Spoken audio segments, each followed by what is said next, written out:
What's good? How y'all doing this evening?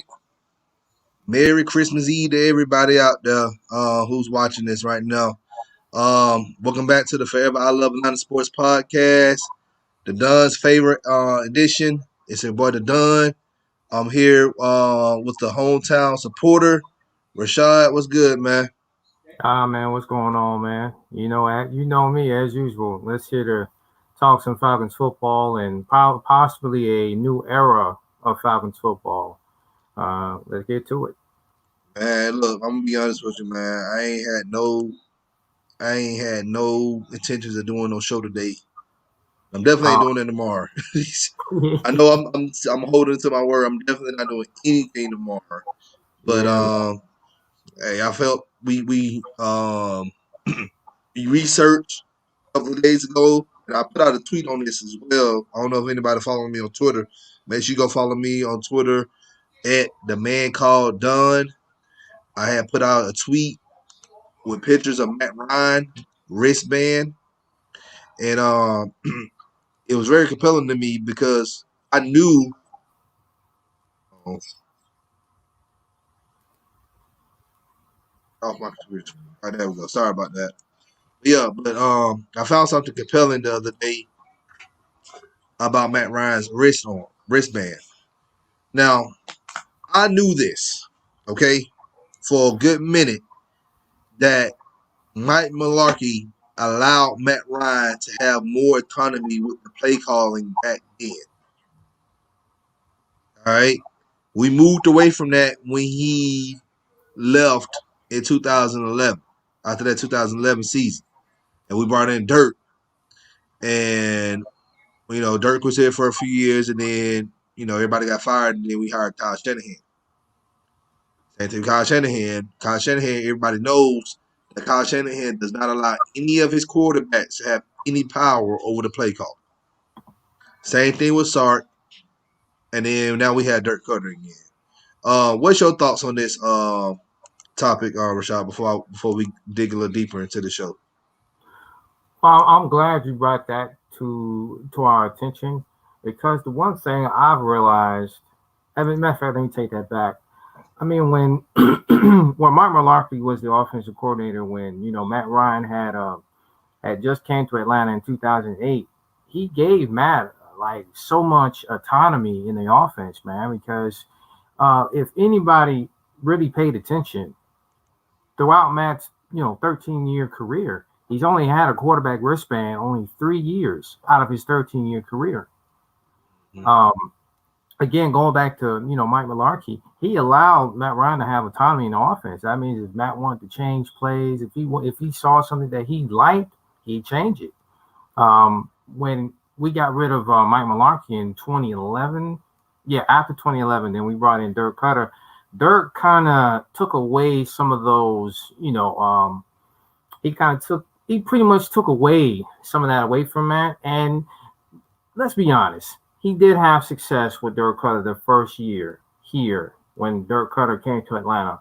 But then as years went on, you started seeing more and more opportunities, or let's just say certain benefits stripped away from Matt. And then now, what we see now going on right now is like, come on, man, you're not giving Matt anything. You're not allowing him to run the ball.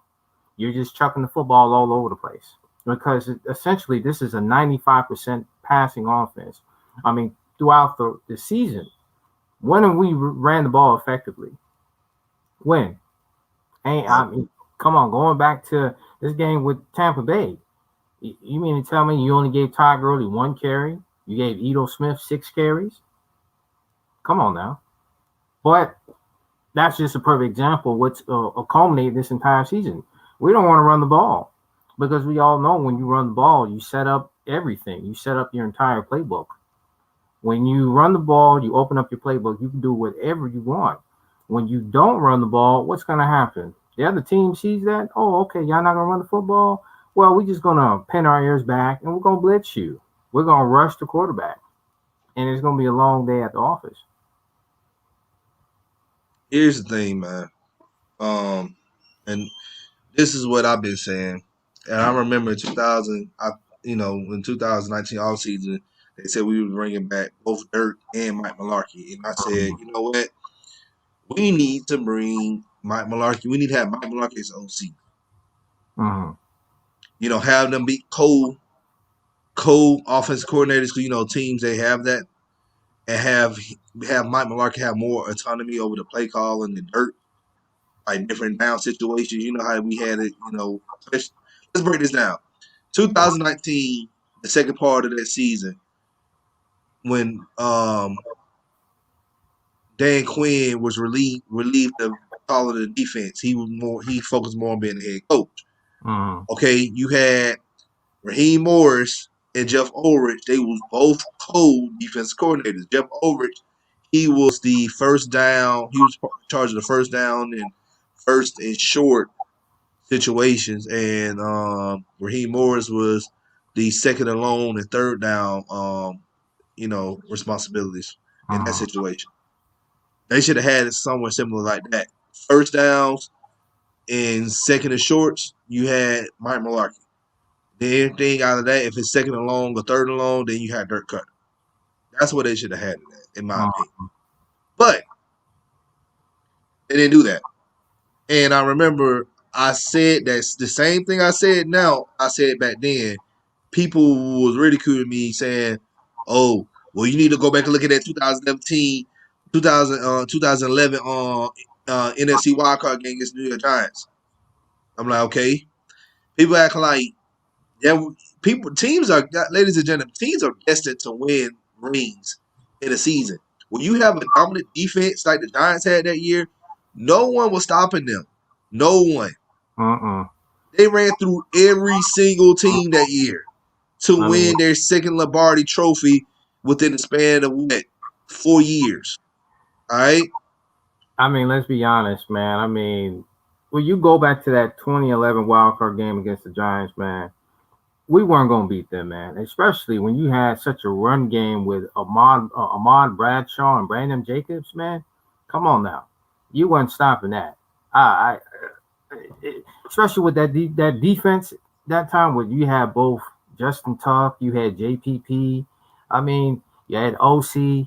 I mean, sometimes, man, when it's your year, it's your year. And 2011 was the Giants' year. Look at the teams that they beat in the playoffs. They beat us. All right, we were just pretty much embarrassed. All right.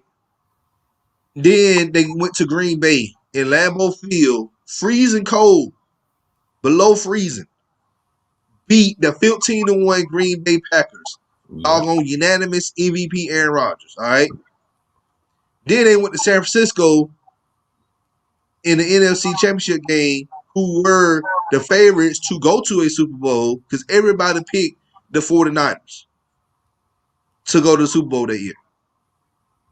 Guess what? Guess what? Giants derailed them of that, and then they went back to the Super Bowl and beat Tom Brady again. I mean, that was just their year, man. I mean, think about it. That 49ers defense, man, I could say from 2011 to 2013, man. Come on now. That defense had 6 Pro Bowlers on it, man. 6. Exactly. I mean, Navarro Bowman, Patrick Willis, you had Cowboy, you had Aldon Smith. When I say Cowboy, Justin Smith. I mean, you that secondary was stacked. Dante Whitner, Chris Culliver, Deshaun Goldson, you had them all, man. I mean, it was like a defensive coordinator's dream. And as we all know, Victor Fangio was the defensive coordinator. Just overall, that was the Giants' year, man. And I know a lot of people like to rag on Matt Ryan about that, but okay, what was you going to do? What was Matt Ryan going to do? What was Julio going to do? I mean, at the end of the day, the Giants did what they had to do. They came, they saw, and they conquered. Well, I want to go back on this topic. Everybody keeps saying, well, Matt Ryan, he can audible out the plays and do all this other stuff. Guys, you can't do that in certain offenses. All right? In the Shanahan offense, you can't do that. You can't do that. Kyle Shanahan's offense, like Dirk, it all depends on the rhythm of the game. All right? If you in a 2-minute drill, then yeah, you have the responsibility to make audible because you're going to have that same personnel on the field.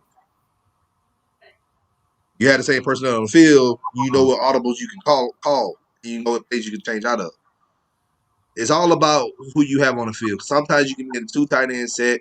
Sometimes you can have 3 wide receivers out there. Sometimes you can be in an I formation. It all depends on the personnel, ladies and gentlemen. All right. If you had an audible for a 3 wide receiver set and you in the I formation, like that ain't gonna work. It's not gonna work at all. Mm-hmm. So this is why we try to tell you guys it's easier said than done. It's not like we tell you guys when we tell y'all it's not this is not Madden, y'all be thinking that we trying to clown y'all. No, we've been dead serious. It ain't trying to show y'all intelligence or anything like that. That's just how football works. Yeah, I mean, again, like you just said, we're not trying to insult anybody. We're not trying to put anybody down. But what the fans have to understand, like audibling is basically due to the person that you have to fill at that given time. And the reason why we say that is because Matt LaFleur, who was our former quarterbacks coach, now the current head coach for the Green Bay Packers, said the same thing. I mean, because he said himself, I run the same offense that Kyle Shanahan runs, and we don't give our quarterbacks full control of the offense because that is exactly how the offense is set up. We don't allow our quarterbacks to just audible out of this and audible out of that. It's like when the play comes in, they got to run that play. Exactly. Now, it was good everybody joining us live, man. I'm always ignoring you guys. What's good, King, Wallace, Ocean Shadow, he said give Matt Ryan the defense. Yeah, man. Yeah, Oh, we've been talking about that for a while, man. We've been talking about defense. Um Speed Falcons for life was good, man. He said give Matt Ryan the OC defense and run game. So I got some pictures I need to show you guys. And like I said, I put this on my Twitter account. This picture right here was from 2009. Let me take this comment off real quick. That's from 2009. If you look closely at Matt Ryan's left arm, all right, left forearm, you see that is a playbook. All right. Now most of those wristbands, it's not the entire playbook for the OC. They only allow them to have probably what 40. 20 to 40 plays on there. Sometimes 60. It all depends on how it all depends on how much the OC wants to give his quarterback to run with. That was 2009. Who was the OC then? Mike Mularkey. This next picture, Exhibit B. This is for 2013. You look closely at both of Matt Ryan's forearms, you do not see a playbook on neither of his forearms. All right. I know somebody gonna say, "Well, it's the right one." No, it's not the right one because his right forearm has the playbook. No, it's not because Matt Ryan is right-handed. If you're right-handed, the playbook, the wristband playbook will be on your left forearm, not on your right forearm. And here's 2015. Yes, this is 2015, ladies and gentlemen. Because if you look closely at the left shoulder plate or whatever, you see that 50 year logo for the Atlanta Falcons. That was our 50-year anniversary in 2015. And who was our OC then? It was Kyle Shanahan. You do not see a wrist band playbook on neither of Matt Ryan's forearms. I did not do Steve Sarkisian because we ran the same thing Kyle Shanahan did under Steve Sarkisian. So my point that I'm making is whoever we bring in as an OC, they need to allow Matt Ryan to have more autonomy with the play calling. Get this man a wrist band playbook. Josh Allen has one. Another quarterback that has one is let's see. I'll give everybody credit. Pat Mahomes, he have one. Mm-hmm. All right. Yeah, I know a lot of people gonna sit here and say Eric Bieniemy, but whatever. All right. And I believe Ryan Tannehill has one out there in Tennessee. So Arthur Smith is allowing his quarterbacks as well to call plays.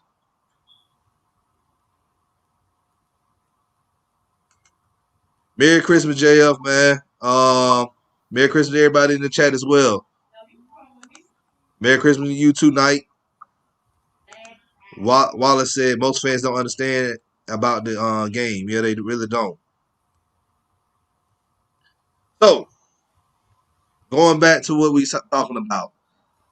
When we talking about the coaching staff and when we talking about who we want here in Atlanta, and I know I've been sounding like a broken record. I'm just be honest with you, I'm ready for this month because I'm tired of talking about this topic because everybody is all up in arms. Everybody like it's like a civil war on social media of who they want, and you bring up one name, folks want to ridicule you, folks want to sit here and slander you, and say you stupid or whatever. Like, okay, I look. I've done coach scouting reports on multiple people. I haven't just focused on one person. So it can be anybody. Hell, all we know, they could be bringing back Mike Smith. Oh God. Ooh. I'm just look. Ooh. Oh no. I No. know, but here's the thing: we don't know what the team's gonna do. We don't Well, I know. mean, that's Only thing we know is they putting more emphasis on the GM than the head coach. They want to hire the GM first to yeah. see what identity we really want to run. Because that the identity we had, it didn't mesh well. We hired Thomas Dimitroff, who was more finesse, offensive juggernaut philosophy, and then we brought in defensive guys. That didn't mesh well. So I feel like they want to bring in the GM first, and then see who we want, who we want as a head coach. Now I'm hearing a lot of reports right now about Rick Smith. He used to be the GM for the Texans. Um, that's not a good one, but it's not a bad one. I think that's okay for the most part. It's more of a safe hire. But my thing is about it is he hit on most of his first round draft picks. But what about the day 2, day 3 draft picks? That's what I'm looking at. Mm-hmm. King said Rex Ryan, please. Yeah, this is what I've been talking about. I would love to get a Rex Ryan. I love to get Don Martindale. Those are guys we need. I mean, because the biggest issue on this team, and a lot of people love to say, "Oh, we need a." As I'm looking at the chat right now, I see David M talking about, well, we need to get ahead of this rebuild and draft one of these potential quarterbacks. And I'm like, I would like to tell David M, like, come on, bro. At the end of the day, I understand people's um, feelings about Matt Ryan, but bro, everybody knows the biggest issue is the defense. It has always been the defense. What's good? What I mean, people need to say this to themselves. What good is drafting another quarterback if your biggest issue is your defense? If your defense is bad, if your defense is so bad to the point where you're just going to rely on that new quarterback, you're going to put all that pressure on that new quarterback to score all these points and put points on the board and so on and so on. And then when he don't get the job done, the same crap that y'all giving Matt Ryan, y'all gonna give that same crap to that new quarterback. And you Come got to on now. think about this too. If you drafting a court, who is going to be here to develop this guy for one? And is this quarterback is going to give us the same or better production than Matt Ryan?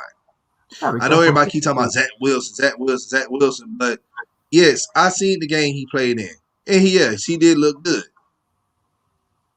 But we see quarterbacks who play in college and then come to the NFL and play like crap. yeah, because sometimes what you do in college doesn't always translate to the professional ranks, man. We don't see plenty of quarterbacks come through college. Everybody tells them they're going to be a sure thing, and then when they go to the professional ranks, it's a different animal, man. And the way I look at it is like, why would I want to put that pressure on a rookie quarterback? Why would I do that? Especially when I don't have a defense that's going to help him. I don't have a run game. I mean, you're pretty much putting You're putting your quarterback, supposed rookie quarterback, in no man's land. So I'm not going to put that pressure on him. I'm not going to do that to him. You know, Exactly. the thing is that what we got right now, the situation that the Falcons have at this point in time, is that you have to bring in a coach that knows how to develop talent. You got to bring in a coaching staff that knows how to also evaluate that talent. Richard. I gotta mention something. David said, "Here's what I understand. It's time to get ahead of this rebuild. Draft one of these potential franchise quarterbacks." Look, man, we are not in rebuild mode. We're The not a salary rebuild. cap, how the way the salary cap is set up right now, it will be difficult to rebuild. Rebuild normally takes 3 to 5 years. If And we get rid of Matt Ryan, the Julio Jones right now, and other pieces on the team, we're going to be rebuilding longer than 5 years. hmm and the way these fans act, they ain't trying to wait three Y'all to are not patient. A they're lot not of gonna wait three fans, to I'm not even talking about Falcons fans, but a lot of fans, we're not patient. hmm. We lose one game, y'all ready to blow up the whole team. Y'all want to fire everybody. Yeah, Fire the coach, and fire that the makes GM. sense. Big on Arthur Blank to sell the team to somebody else. Like, I'm telling you guys, we are not a bad team. The personnel that's on the team is not bad. Do we need better players at certain positions? Yes, we do. But overall, the team is not a bad team. It's just Mm-mm. poorly coached. hmm And what It's we've poor. always said about when it comes to the coaching, coaching Players lies can't escape bad on. coaching. Oh yeah, Players cannot escape bad coaching. And yeah. we've been saying this. It's not the players, it's the coaching. Look at how the defense played for one quarter. Not one quarter, one half last week. We played well. And then the second half, we just forgot how to play football. Yeah, You don't forget how to play football, you guys. It's just the scheme was changed. They made dumb bonehead adjustments on defense, which allowed Tampa Bay to score on every drive they had in the second quarter, in the second half. 5 possessions, 5 scoring possessions. I mean, come on now, like That's coaching. I That's mean, not players. That's coaching.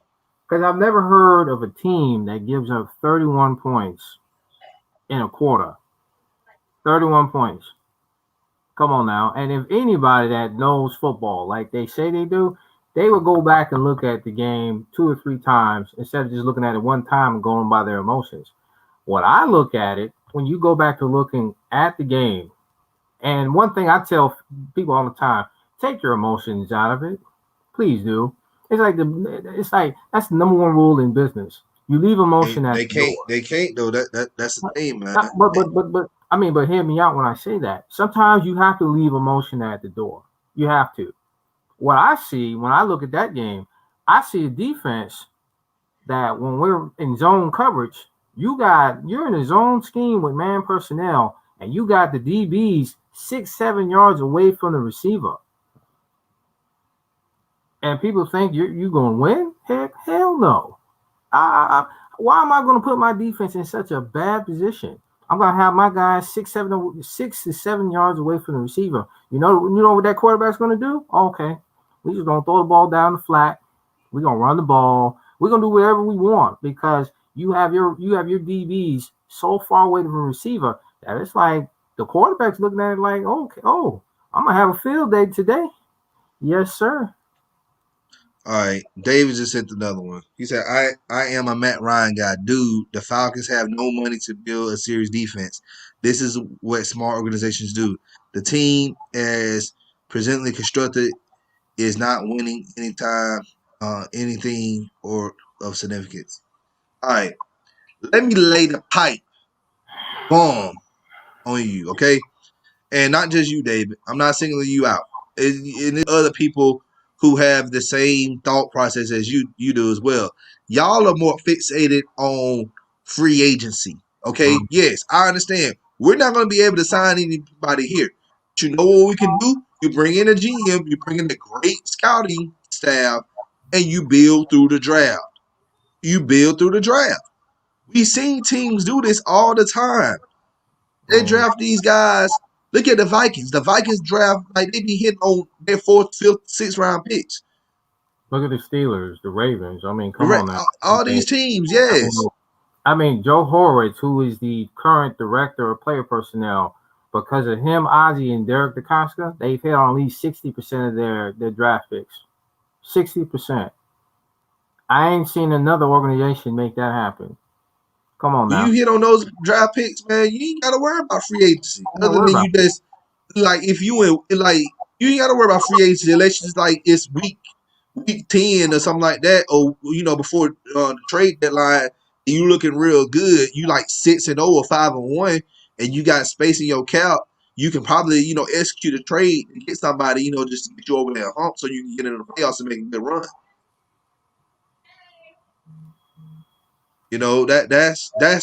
That's what I'm saying. Like we build through the draft. We never done that before.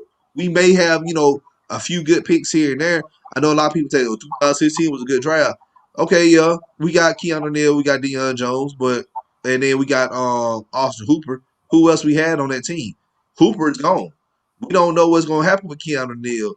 I don't know if we're gonna be able to pay this man or not. We may end up having this man walking free agents. It can happen. hmm And we got a lot of guys on the defense with like 1 year deals. Like, we had Denard on a 1 year deal, Means on a 1 year deal. We got a lot of guys, you know. What do you mean? You think the new regime thinks differently than I do? Like, I tell me how I'm thinking irrational.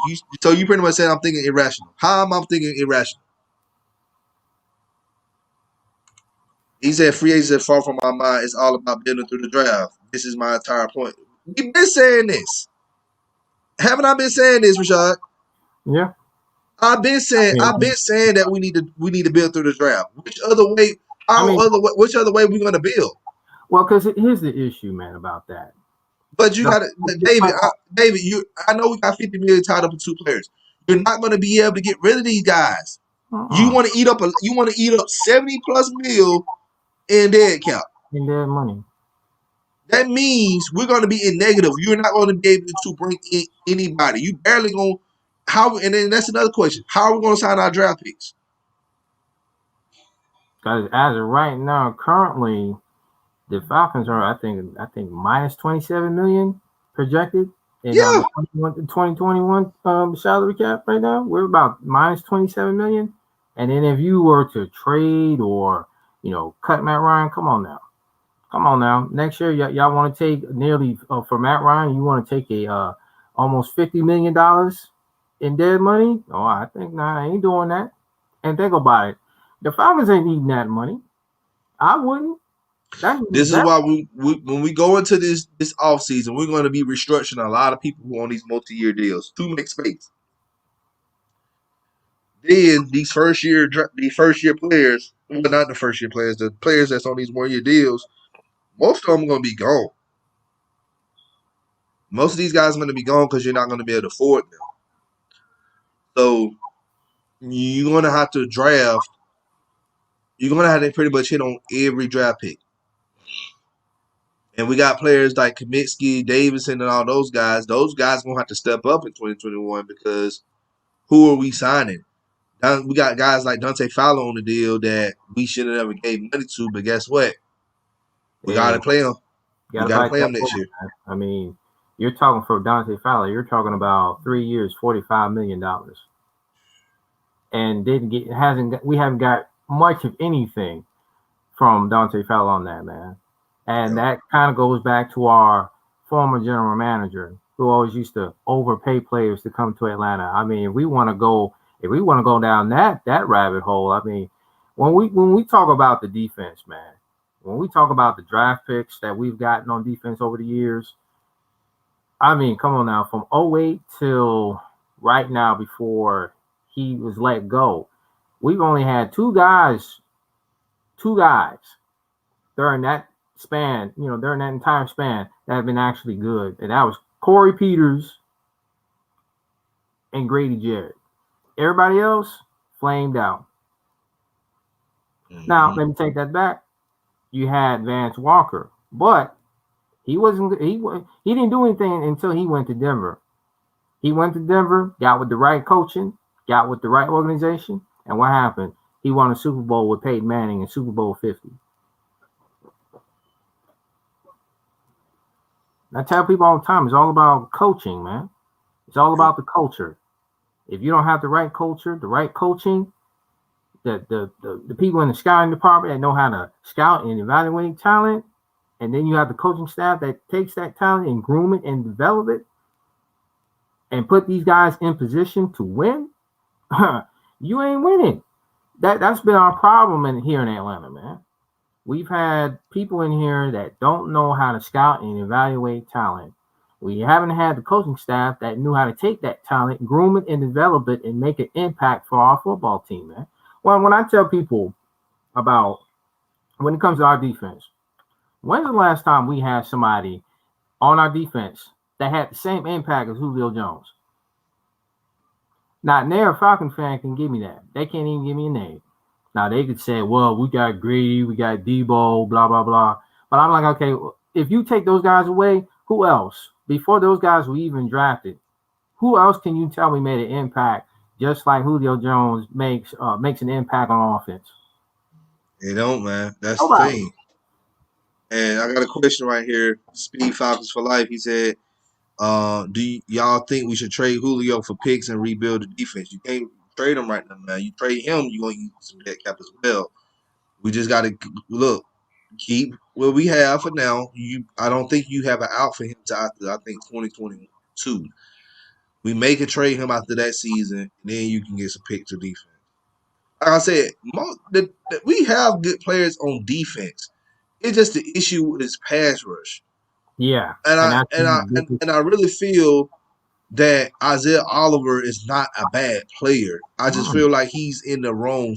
We've been playing him the wrong way, just like Sheffield and all these other guys. These are man coverage DBs, and we having them play zone. That's why they look. That's why they look like trash.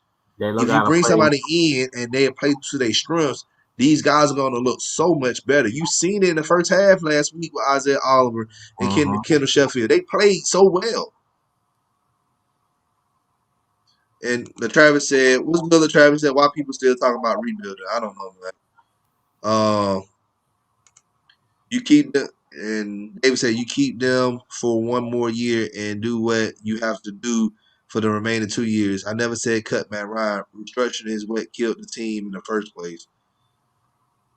Hey, man, I know you're not saying cut Matt Ryan, but I'm not mentioning cut, trade, or releasing or waiving Matt Ryan to after 2022. But you say 2023 at the most too. I mean, Yeah. because people gotta understand, man. It depends on who the coach will be.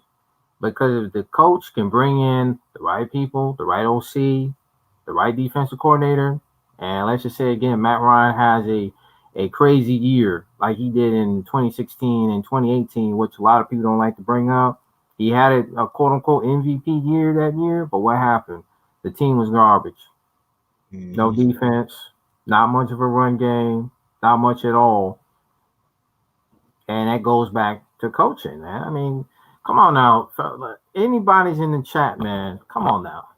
Really think about this. What has been our biggest problem, man? What has been Not this building team's the biggest problem? defense. Not building a defense, not having the right coaching. I mean, come on, Dan Quinn. When Dan Quinn was here, think about it. Between 2017 and 2019, especially 2018, this defense was giving up 31 points a game. 31 points a game. 2017, as much as a lot of Let's people not. like Let's to not. talk about that, I mean, as much as people like to talk about that 2017 defense, come on now. That That was 20 not top 10. Top 10. A top 10 defense is not that finna give up defense that was many horrible, yards, man. especially on the ground. Because we Oh, we were we were we were, I think, somewhere. I think we was ranked like 19th in defense that year. But I think in run defense, we was ranked like 26th or 27th. I you got to go did. back and look. It's a. Uh, I mean, when but you yeah, go back to it, man, like that 2017 defense was terrible. As much, I mean, throughout the entire year, it was terrible. People only saying that was a top 10 unit because we got into the playoffs and we made a few plays. But when you look at the totality and the body of work, that defense was terrible because you can't tell me that's a top 10 unit and you're allowing the other team to hold on to the ball for 30 minutes, 40 minutes. You're letting They them were hold on running. to the ball time of possession. Like if They you don't learned control, from look that 2017 season, man. Those teams they learned from the Super Bowl that we just lost. And they yeah, said, okay, we're gonna do what the Patriots did. We're just gonna run clock. yeah, We're gonna run the ball and keep Matt Ryan and their offense on the sideline. yeah. That's what they did. That's what most teams did. I mean, look at better yet. And our defense couldn't even stop it. Oh yeah, better yet. Look, not just that, but also look at turnovers. You ain't no top 10. You're not a top 10 unit if you're in the negative in turnovers. Why do people think that the New Orleans Saints won their Super Bowl? They were plus 20 in the turnover differential.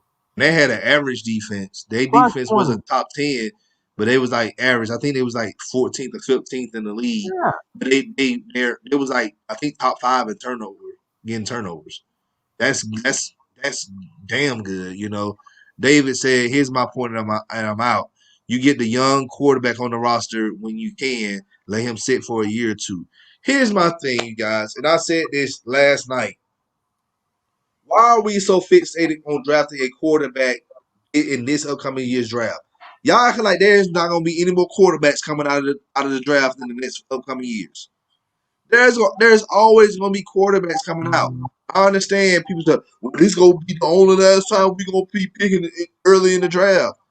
Man, you know how many quarterbacks that was picked in the later round? Not later rounds, in the like late in the first round or middle of the first round. Look at Ben Roethlisberger. Shoot. Look I at mean, doggone Aaron Rodgers. Russell Wilson, he was picked in the Russell third. Wilson was picked third. I mean, come on. I mean, it's like, Like Flacco. I know Flacco ain't no good quarterback, but hell, he was serviceable enough for Baltimore for them to win the Super Bowl in 2012. He was picked in the second round. Drew Brees. Drew Brees was picked in the second round.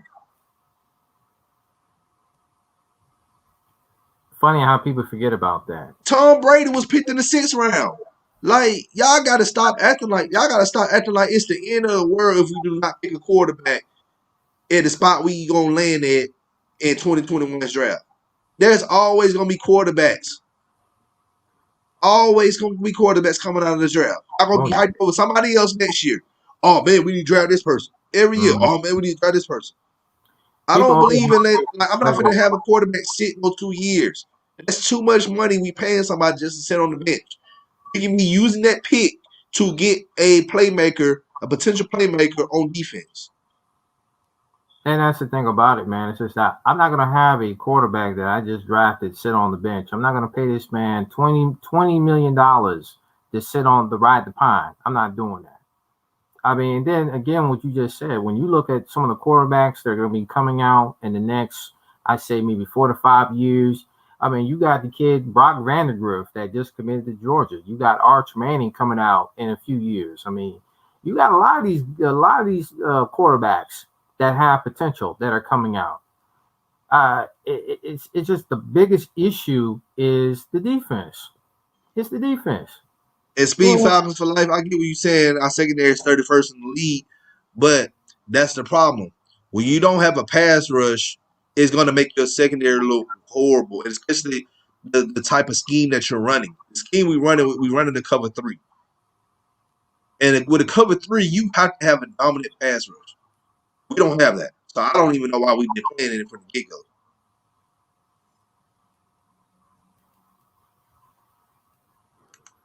Wallace said another thing we never have drafted a first player on defense that panned out like Julio did on offense. You're right about that. exactly, man. It's since Deion Sanders back in the day, but that was doggone over what 20 years ago.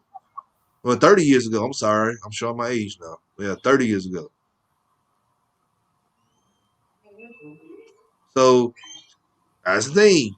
When you don't invest and you scout your talent wisely, you're gonna end up getting a Peter Kuntz or doggone Pierre Jerry, guys like that. Instead of you getting Clay Matthews. It goes back to the GM and the scouting department that we had. Mhm. I mean, when you go back to that draft, man, I mean, to take Pierre Jerry, over Clay Matthews, man, that was just such a cardinal sin, man. I mean, especially when his dad played for the Falcons for like maybe 2 to 3 years, man. Like, you gotta be kidding me. Yeah, that, Um, you gotta be kidding me. I mean,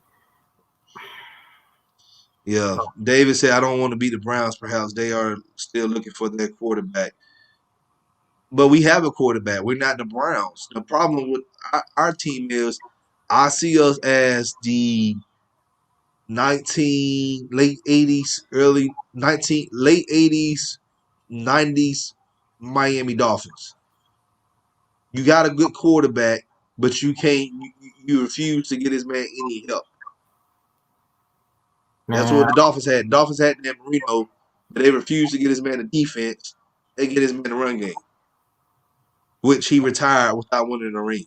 man, he's saying he don't want to be the Browns, but they got Baker Mayfield and Kevin Skinasky right now, who is I think he's the head coach. He's been doing a fantastic job right now in Cleveland, and as of right now, Cleveland has a winning record. Yep. So I mean, He's up for coach of the he's up he's for the up coach of the for year the candidate year. as well. So I mean, at the end of the day, hey, I would kind of want to be the Browns right now because they actually have a winning record. They're actually going to the playoffs. Yep. And the fans don't understand how the salary cap works with players. All they want to do is cut or trade players that they don't like. You're right about that. It's like I tell people, they think it's a video game. You think you trade somebody, that money going with them. No, you have to pay them. You have to pay them. It's just like, say for instance, you on a salary or whatever, and your job just lay off somebody. Well, they gotta give you a severance pay. They can't just send you on your way like that.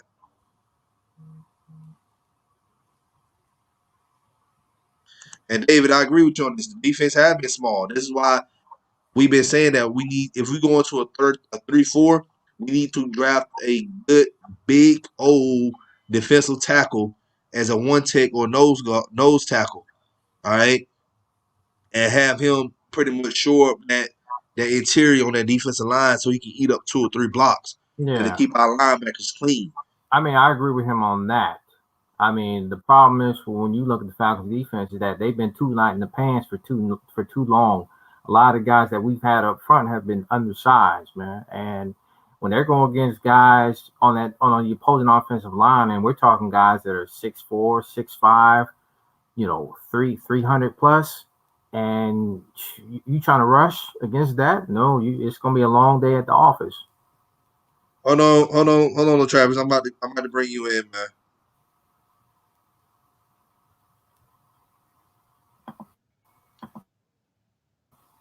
All right, there you go. And again, that Check goes check your back to message. the manager, man. I mean, that alone goes back to your general manager. Thomas Mitroff made this team a finesse team because historically the Falcons have always been a defensive oriented team. Always, Yeah. always. Now let's go back to the Matt Ryan wristband playbook. All right. Okay. Now, when we had Mike Mularkey here as our OC, Matt Ryan had more of his comeback wins with Mike Mularkey. You start seeing us, start losing close games under a Kyle Shanahan, under a Steve Sarkisian, and under Dirk Cutter. You give this man more autonomy to call the plays. I promise you, we'll win more games. But most importantly, if you give us a defense to stop somebody, then it won't even be an issue of comeback wins. We'll just win games outright. Mm. No, that's true because at the end of the day, when is the last time defense actually made a stop? When the offense goes ahead and they make a play, they get a score, but then the defense goes right on ahead and lets the other team go in for the game-winning touchdown, game-winning field goal. But you know what we're gonna do? We're gonna blame the QB. Hey, David, I'm not saying. Look, here's the thing. I'm not convincing myself anything. Okay, you win by having a defense. You win games with a good defense. Defense win championships. Offense sells tickets. If you go back and you look at the episode that we had this past Sunday when we had brought on Reggie Kelly, he is a tight end. All right, a Pro Bowler tight end said to himself. He said the Falcons need a defense. All right, this ain't coming out of my mouth. I'm not trying to push any narrative. This has been the football 101 for years. You have a good defense, you'll win most of the time. And I feel like we have weapons on offense. We just need to get a competent play caller in here. We bring in the competent play caller, and then we can be a top 10 defense. Bro, that spells a Super Bowl berth. Here's my thing. Like, I understand people may feel like Matt past his prime. He ain't been performing well this year. Whatever the case may be. Here's the problem that I have. If Matt is so out of it, why do you have other fan bases that would love to take him off our hands if it was very much possible? Why, if you feel like a person that's 36 years old that can't do it, why did the Indianapolis Colts just sign Phillip Rivers to a contract? And I know he's probably at 40 or a little bit past 40. Why Tampa Bay signed Brady at the age of 43, 44 years old? And Like why these why guys, why the Saints keep trailing along Drew Brees? exactly. Clearly, you can see Breeze ain't got it no more, but they keeping this man. The thing is, the dude like Matt can still perform. You need a defense. I don't understand how folks keep saying that this like is our offense, is our offense. Draft a quarterback, get a quarterback, let him sit. Like, dude, Matt is 36 years old. QB these days can stay to play up to 40 if you build the team around them. Like, just like I said, look at 17 and 18. We were practically writing Aaron Rodgers off. He was starting to get injured. He wasn't playing a whole season anymore. His game wasn't the same. But the minute doggone Matt LaFleur came in and they GM the company started building a team around Rodgers, Drafting especially the a defense, defense and especially drafting a the defense. defense. Exactly. They drafted the defense. Guess what? There was NFC Championship game last year, number one seed this year. Yes, you can turn this team around in 2 years if you build it the right way. And this is what we've been trying to tell people. And David, I get what you're saying, man. Like, look, I don't care, man. I'm glad I'm not running the Falcons. Yeah, I'm not running the Falcons. But shoot, I know my ideas that I've been bringing up. It'll help. It'll help the Falcons. Because what the hell they've been damn doing for the past 13 years ain't been working. Defense for this team is always giving us a first round exit, disappointment, heartbreak. I mean, come on now. Everybody just feels like we need to score all these points. But I'm like, okay. Because I've heard people say, well, because of the talent that we have on offense, we can score 35 points a game. It doesn't work like that. Listen, this is why defensive coordinators stay up all night planning and watching tape to stop that. This is why there's such things called as defensive rankings. Okay, if you rank top 10 or top 15, you rank for a reason. There's no one is scoring on their defense. No one you're not running the ball against them. You're not throwing the ball. You're not getting that many yards in the air against that team. Thomas Just because you got a Dimitrov, Julio Jones or Matt Ryan or a Todd Gurley doesn't mean that we should just be able to go out there and score 40 points every game. It doesn't work like that, you guys. There's talent on other teams too that can stop a Matt Ryan, that can stop a Julio Jones, that can stop a Todd Gurley, that can stop a Calvin Ridley. See that's what I'm saying. The culture of this franchise has been paraded by scoring a boatload of points. That is not possible. Like, hey, if you look at it this year, Kansas City ain't even been doing that. They've had games where their offense looked very pedestrian. Hold on, Like, David, why you don't want to? Why he said? I hope the new regime would not chase another DN in the first round. Why not? Why you don't want a defensive end? Well, we don't. you don't want a guy that's a surefire pass rush. Here's my thing: if we pick a top five and say of the said quarterbacks that people been raving over go before them, why would you take it? There's a reason why we have BPA, which for a lot of people don't understand, is called best player available. Why would you draft a quarterback when the best best QBs are already off the board? Why would you do that? Doesn't make sense. So if the best quote unquote QBs are already off the board, then you take the next best thing. So if you're telling me that the best QBs already off the board, but I got the best defensive end coming out in the draft, why not draft that defensive end? We need one as it is. Like, I Here's mean, my think thing. about He said he's not saying you don't see the decline in arm strength with Matt. Wow. Last time I checked, when that touchdown pass that he gave to Hayden Hurst on Sunday, hey, he threw a laser. Ain't no decline no line, no arm strength. Even the deep ball pass to Kevin Ridley wasn't no decline on arm strength. Ridley just didn't fight for the football. it. He didn't come back to the football. That's not that's not decline on no arm strength. That's just a receiver not doing their job, not attacking the football. 3-4 would be a terrible move for this organization. I don't think so because you already got Marlon Davidson and Grady Jarrett here. You just need to just get you a big boy get you a big defensive tackle as a nose guard. I was just about to say that. Yeah, about to say you got Davidson and Jarrett play the doggone tackles. I mean, yeah, the ends. Yep. Like because you're Grady already has a decent pass rush it is, and he's a good run defender. The biggest problem about Grady is he's small to be on the outside, and if they decide to double team him, that could be an issue. But that's what you have to scheme for that. But Grady is very good at splitting double teams, so if he could do that in the middle against the center and the guard, I'm pretty sure he could do it against a tackle and a guard. Yeah, you have both of them play 4-eye, and then you get your nose tackle. That's what I do.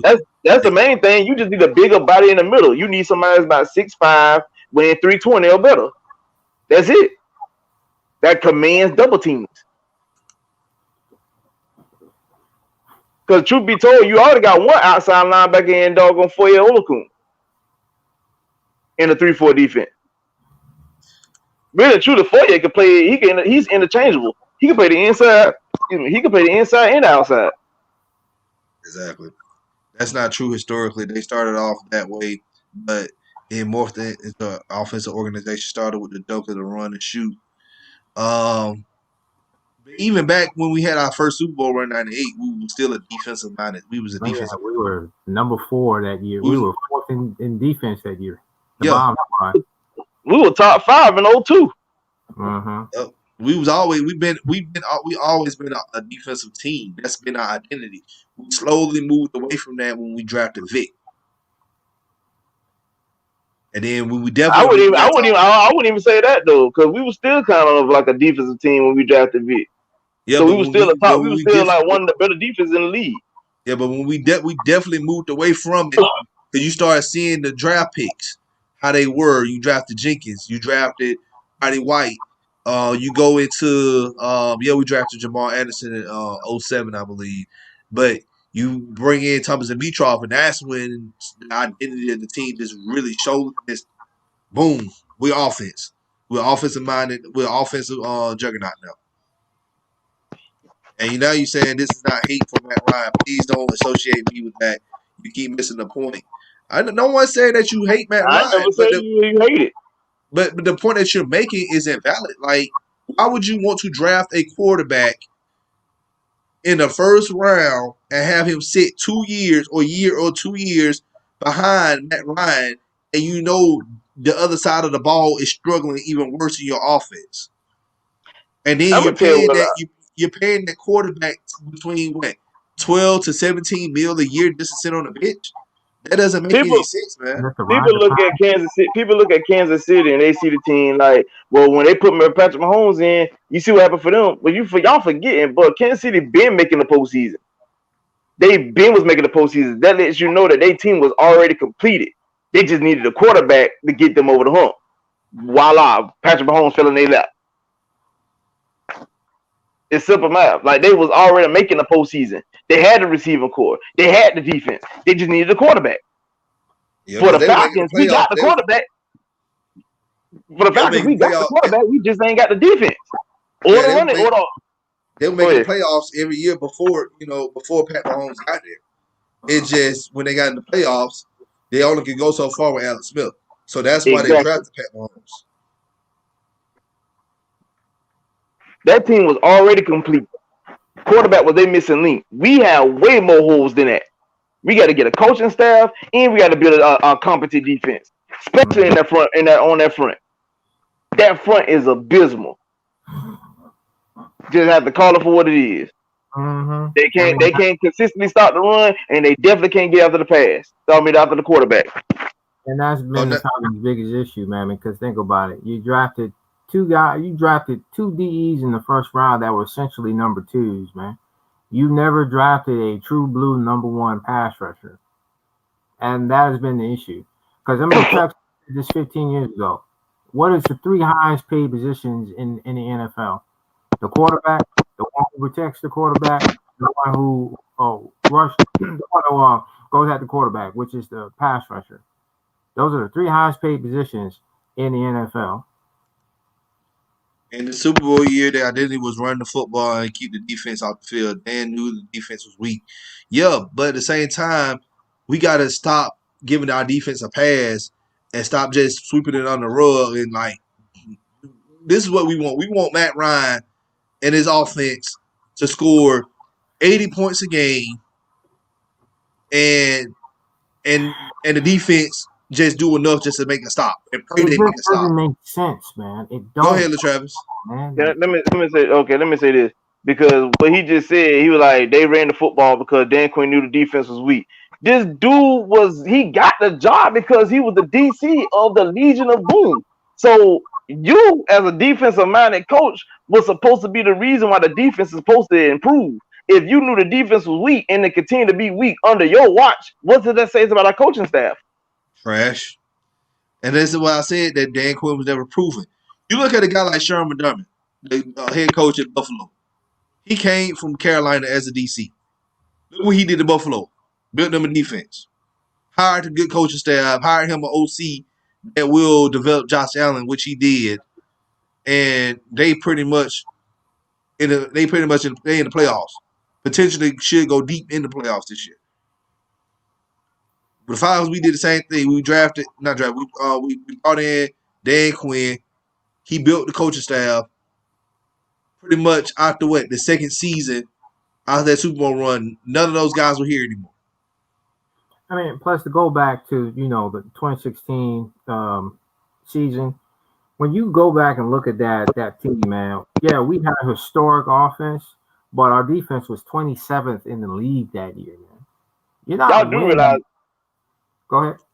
No, I was about to say people do realize that we literally broke the NFL record about winning the most games in a season with our defense giving up 28 points. That is not a record to That be having.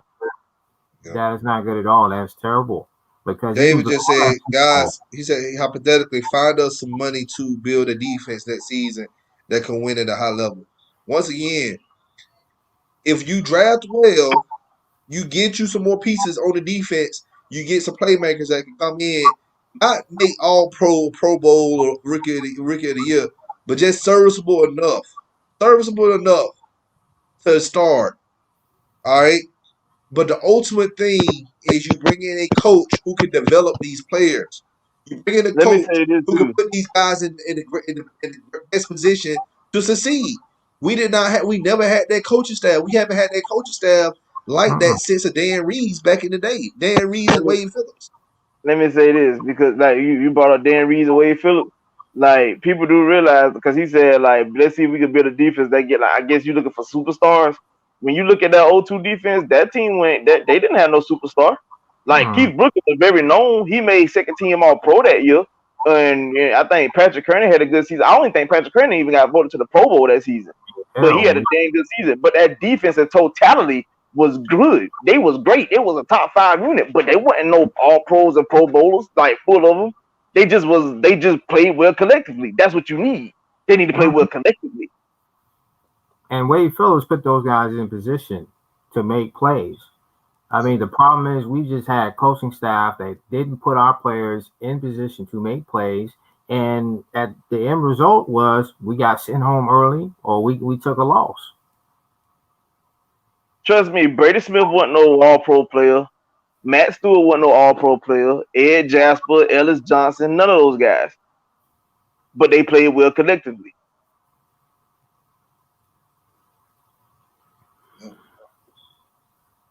All right. More of the story for this show, you guys. Let's get Matt Ryan, the OC, who's going to give him a wristband playbook. Please. It is a That's what we crime need to shame be for a talking man to about. be playing 13 years and he ain't got it. He don't have a wristband, and it's even worse that a coordinator that was here that was here before that had him use a wristband at one point had him quit using the wristband. That makes no sense. It don't. And he's only had a quarterback wristband for only 3 years out of his 13-year career. And we all know that Matt is one of the smartest quarterbacks in the league. I mean, he had one of the highest scores on the Wonderlic test. And you mean to tell me you're not going to allow this man to at least take control of the offense, at least have that wristband on him, so that way he can That test execute you the mentioned, plays when Matt. I think Matt had the highest score since what, Peyton? hmm That pretty should tell much. you what that should tell you what it is. Truth be told, I'm gonna say this about Matt, and I'll really hold Falcon fans heed to what I'm saying. Matt has truly overachieved with what this franchise has given him. To be honest, yes, you could talk about all the weapons and all that good stuff, but let's be honest here. The only person that you can really give credit, the only two people that you really give credit to, is really Tony Gonzalez because he was already established, and Julio Jones. I like Roddy. Roddy was a great wide receiver, but we was almost calling that man a bust before Matt got here. And then when Matt got here, he became the third best receiver in the NFL behind Andre Johnson and Larry Fitzgerald. We never gave that man a defense. The rushing attack was pretty good. I love me some Turner. I love the way how he just pounded the rock down people's throat. But by his fifth year being here, he had been wore out because we was averaging over 300 yards, 300 carries a season. So like, and since then we have never truly did what we need to do. Now everybody, like I said, go back to those weapons. Okay, you had people like Harry Douglas, who's now out the league, and he got drafted the same year as Matt Ryan. You had people like like let's see what Muhammad Sanu, who's been cut twice prior to him since he been gone from Atlanta.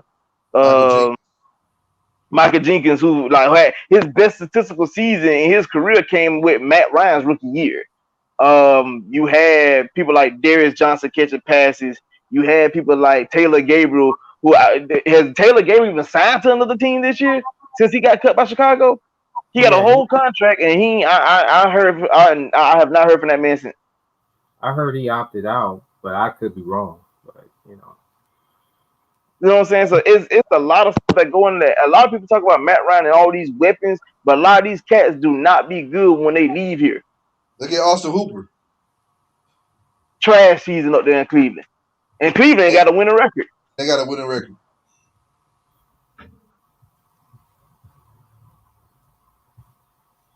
So that's what I'm saying. Like you have to give Matt more credit than what people giving him. People make it seem like, oh, he's been surrounded with all this talent, but if you look at majority of all that talent that leave him, they don't do well.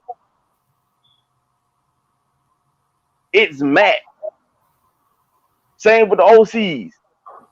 Malarkey left, got a head coach in at Jacksonville. Thank you, Matt. And Cutter left the Tennessee. first time. Yeah, in Tennessee. Cutter left the first time and got a head coaching job in doggone Tampa. Thank you, Matt. Shanahan left and got a head coaching job in San Francisco. Thank you, Matt. Steve Sarkisian was on the way out the door to be a head coach. That's Matt Ryan, bro. shit, Nobody but Matt. Hell, Matt LaFleur got another job with Tennessee, and then he got a head coaching job up in Green Bay now, where at one point they had the number one scoring offense in Green Bay, number one. But this is the same Matt LaFleur that Dan Quinn let go and said that he wasn't quote unquote qualified for the job. And can we start the narrative that Shanahan, quote unquote, had made Matt and he the reason why Matt had an MVP season? That's false. Because for some odd reason, people think that Shanahan was only here 1 year. He was here 2 years. Matt, and subsequently, Matt, quote unquote, best season in his career came right after him having his worst season in his career. And guess who was the offensive coordinator? Shanahan. If Shanahan was so great, why he didn't get a head coach? Why nobody want to offer him a head coach job after Houston, after Washington, after Cleveland? Nobody even knocking at his door. But as soon as Matt Ryan had an MVP season, guess who come calling? Thank you, Matt. Here's the thing, all right, and I ain't trying to change the subject. Somebody was talking about Arthur Smith today about not being a good OC because he got Derrick Henry. All right. So here's the thing. Why did Tennessee's offense get better when Mike LaFleur left for Green Bay? If Arthur Smith is not a good OC, why did their offense got better when they lost their OC and Matt LaFleur when he left for Green Bay? Ryan Tannehill looked better than what he did in Miami. I ain't gonna lie. Tannehill look way better than what he ever looked like in Miami. So I know a guy that tried to debate with me on Twitter today about this situation, and I'm like, Arthur Smith is a good candidate for a head coach. Now I'm not saying this is my first choice because everybody on here knows my first choice is head coach, but don't sit here and just say this man is trash because of Derrick Henry. Yes, Derrick Henry pretty much the offense does run through Derrick Henry in Tennessee, but that kind of hold up because if people saying that, then that kind of if those are the same folks that are Eric Bieniemy fans, then that kills their own argument because Bieniemy only good because of Pat kind of Mahomes. Mahomes and him being a running back coach, and look at all the running backs that he coached: Maurice Jones-Drews in college, Adrian Peterson, Jamal Charles, Kareem Hunt, Damian Williams, Clyde Edwards-Helaire, and now and Le'Veon Bell. Like, come on, bro.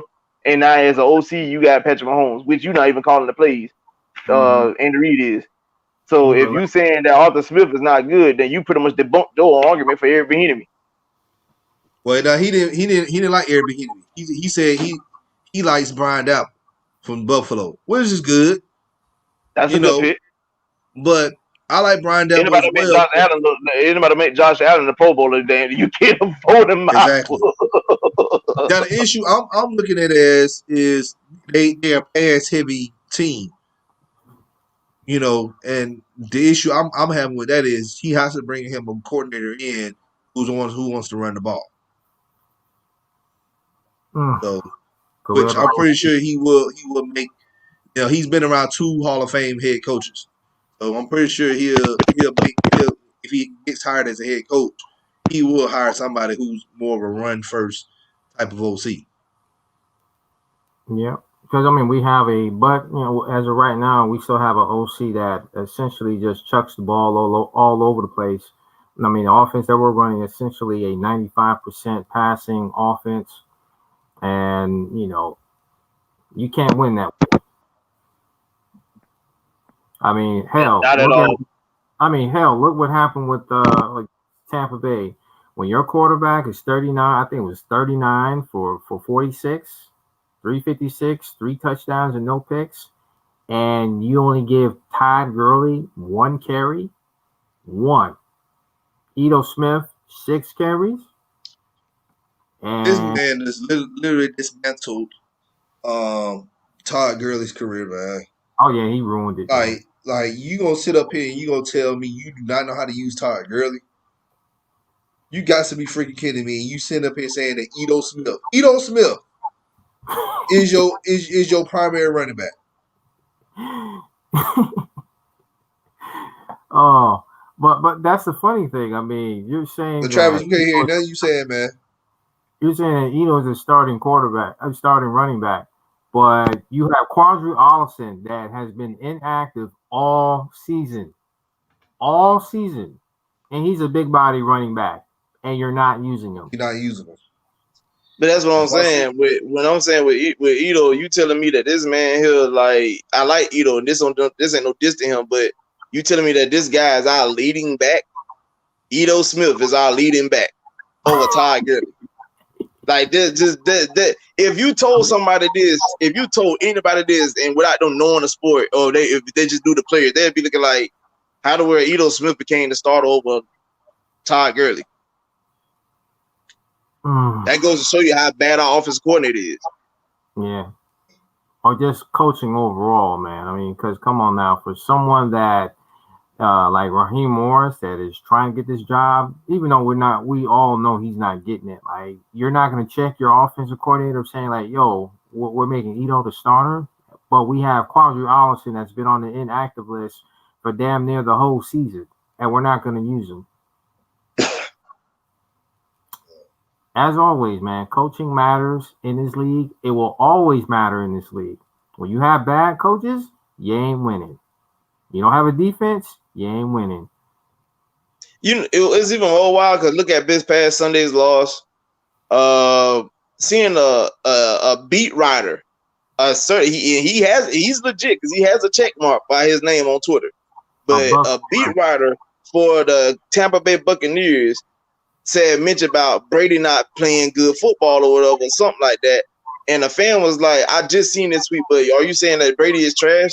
He was like, he said, "Did you not? Are we not watching the same game?" His response to him was, the Buccaneers got bailed out because Atlanta's coaching staff did not keep the pressure on defense, and Dirk Cutter being an idiot. But congratulations on the win." And that's from a beat writer from the Buccaneers. They know about Dirk Cutter, man. This is why they ran this man out of town. And I do put some blame, some, not all. I put some blame on Dirk Cutter for not developing crab legs, James Winston. The fact that Matt only has 11 picks on the season speak volumes on Matt. Because Matt should have way more picks than what he has. I mean, because the very last year before Dirk was fired from Tampa Bay, I mean, he made James Winston the first and only member of the 30-30 club, man. No, Cutter was already here. Yeah, Cutter was here. That was last year. No.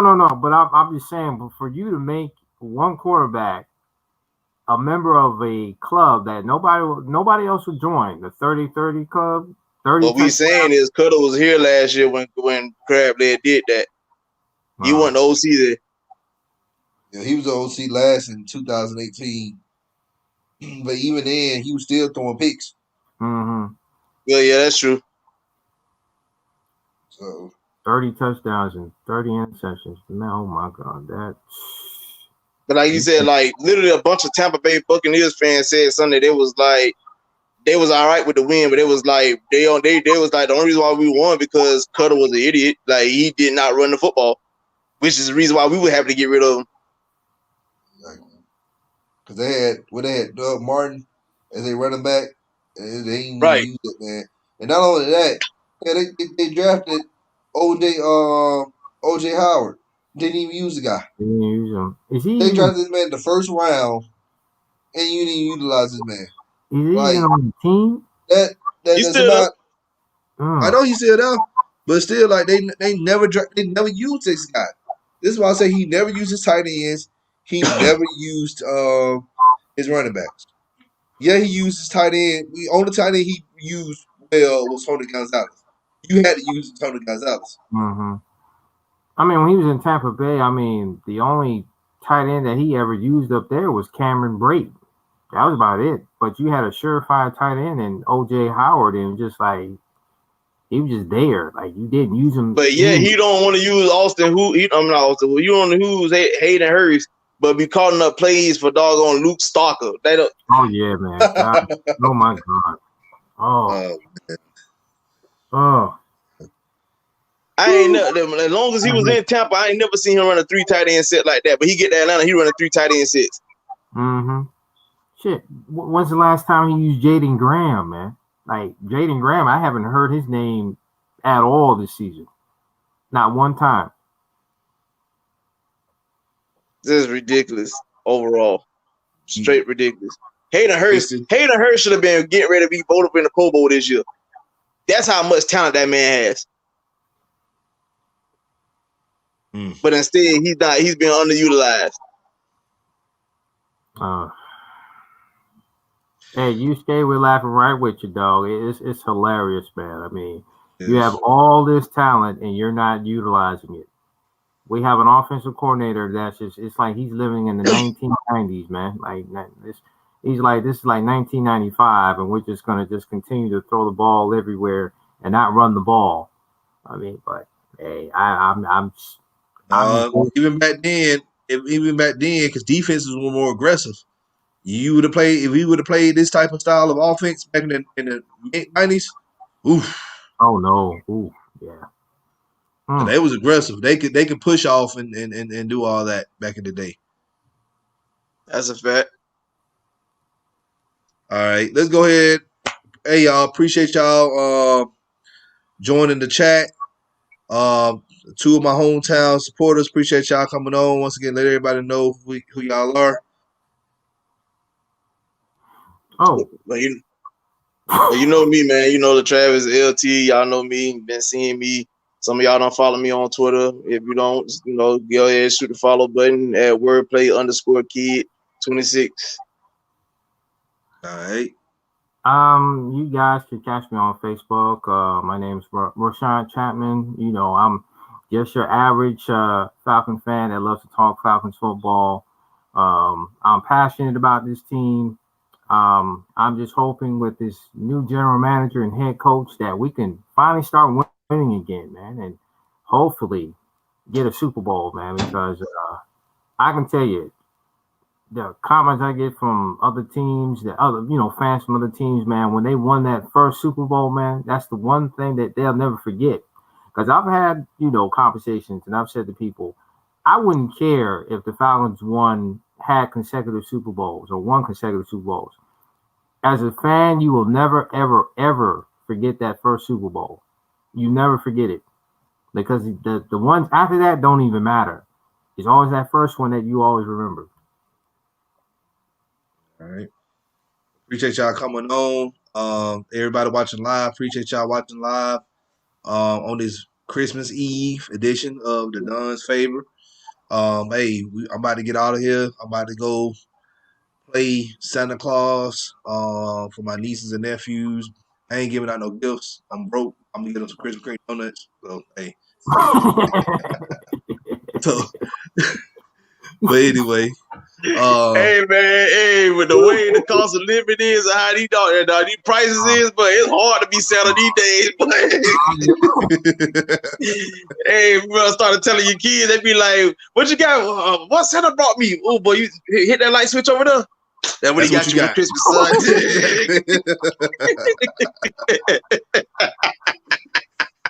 You got lights. You got a warm meal every day. 3 warm meals every day. You got clothes on your back. You got a roof over your head. But I'm talking about Merry Christmas, kid. Merry Christmas. That's all you need. Most importantly, I still got a job to pay for all this. Exactly. Because I'm telling you about how this doggone, how this panorama going around here, boy. It's ridiculous. Oh, so you better have a holly jolly Christmas and a happy New Year, okay? You better take that. Take that to the bank. All right, you guys. Well, we about to sign on off. Y'all have a great Christmas, a happy holidays, Kwanzaa, Hanukkah, whatever you celebrate. I ain't trying to offend anybody. Right. Beliefs or anything like that. But y'all enjoy it. This is another episode of the Dun's Favorite. It's your boy the Dun. Y'all have a happy holidays. We'll see you guys Sunday. Be good. Be easy. All right. Y'all stay safe.